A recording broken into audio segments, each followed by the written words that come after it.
لیکن میں آپ سے یہ جاننا چاہوں گی کہ ایز آف ناؤ جو ہم بات کر رہے ہیں اس میں کیا وجہ آپ کو نظر آتی ہے کہ ہر سطح پر آواز بھی ایک طرف اٹھائی جا رہی ہے، دوسری طرف ویسٹ کے رویے کے اوپر بھی سوالیہ نشان موجود ہیں، لیکن اسرائیل کو جو کی پیش قدمی وہ جاری ہے، صورتحال کنٹرول میں نہیں آ رہی؟ اب اس کی وجہ آپ کو کیا نظر آتی ہے؟ جی میرے خیال میں جو اسرائیلی حکومت ہے اور اسرائیلی فوج ہے ان کو ایک قسم کی سینس آف امپیونٹی ہے کہ وہ جانتے ہیں کہ ان کے خلاف کوئی سلامتی کونسل میں قرارداد منظور نہیں کی جائے گی جب تک کہ وہ منظوری نہیں دیتے ہیں، اور ان کے جو پروٹیکٹرز ہیں ان کی وجہ سے ابھی تک قرارداد نامنظور ہوئی ہے۔ تو ہماری کوشش ابھی تک جاری ہے سلامتی کونسل میں بھی اور دوسرے اداروں میں بھی کہ کس طرح سے ایک دباؤ ڈالا جائے اسرائیل کے اوپر کہ وہ جو اپنا یہ کیمپین ہے جو کرمنل کیمپین ہے اس کو روکیں۔ اس میں منیر صاحب ہماری نظر سے ایک بیان وائٹ ہاؤس کا گزرا جس میں انہوں نے ایک موقع پہ سیز فائر کی بات کی ہے اور انہوں نے کہا انسانی بیسس کے اوپر ہم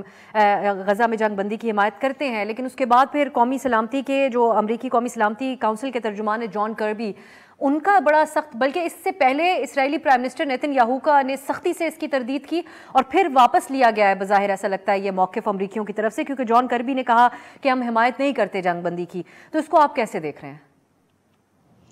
جی میرے خیال میں پوری دنیا جانتی ہے کہ اسرائیل کی اور امریکہ کی جو تعلقات ہیں اور جس قسم کی جو پروٹیکشن ہے امریکہ کی اسرائیل کو، اس کی وجہ سے امریکہ ابھی تک شامل نہیں ہوا ہے یہ جنگ بندی کی ڈیسیشن کے اوپر۔ تو یہ سب میں بڑا مسئلہ ہے۔ سلامتی کونسل میں کل پورے دن بحث ہوتی رہی، آج بھی ہوگی میرے خیال میں، اور کوشش وہاں سب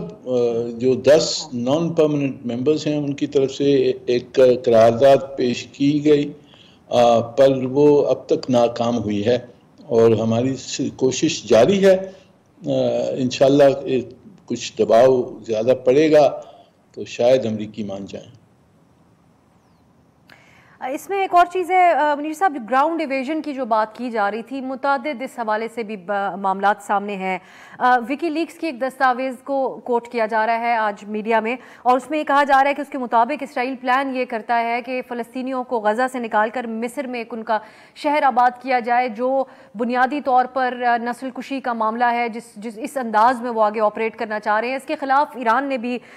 وارن کیا تھا اسرائیل کو۔ سو آپ سمجھتے ہیں کہ یہ ممکن ہو پائے گا ان کے لیے، یا پھر رکاوٹ کسی نہ کسی طریقے سے اس کے راستے میں ڈالی جائے گی گراؤنڈ ایویژن؟ جی گراؤنڈ انویژن تو انہوں نے جاری کر لی ہے،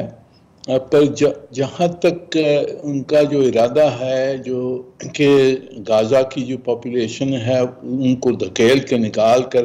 ایجپٹ میں گھسایا جائے، وہ میرے خیال میں ناممکن ہے، کیونکہ ایجپٹ نے بھی بہت سخت پوزیشن لی ہے۔ انہوں نے کہا کہ یہ بالکل ہم نہیں مانیں گے، تو اس لیے اب غزہ کی جو پاپولیشن ہے وہ وہ غزہ جو پٹی ہے وہاں پھنسی ہوئی ہے، اور ان بیچاروں کے لیے کوئی راستہ نہیں ہے اس وقت اپنے آپ کو بچانے کا۔ اور منیر صاحب آپ سلامتی کونسل کے حوالے سے یہ کہہ رہے تھے کہ امریکہ کو مجبور کرنے کے لیے کوشش اب جاری رکھی جائے گی، لیکن بنیادی طور پر سیز فائر کے نقطے کے اوپر آپ کو اب کیونکہ صورتحال اب انسانی المیے سے بھی 2 قدم آگے ہی ہمیں جاتی ہوئی نظر آ رہی ہے، تو آپ سمجھتے ہیں کہ سیز فائر کے اوپر اگلے چند دنوں کے اندر کوئی نہ کوئی ڈیولپمنٹ ہو سکتی ہے، یا کچھ اسی طرح کی ایک صورتحال برقرار رہے گی؟ آپ کی اپنی اسیسمنٹ میں جاننا چاہ رہی ہوں اس کے اوپر۔ جی اب یہ تو میری ایک پرسنل اسیسمنٹ ہوگی، اور میرے خیال میں کہ کچھ عرصے کے بعد کوئی ہیومینیٹیرین ٹروس کے طرف جائیں گے، اور شاید امریکہ مان جائے ایک ہیومینیٹیرین ٹروس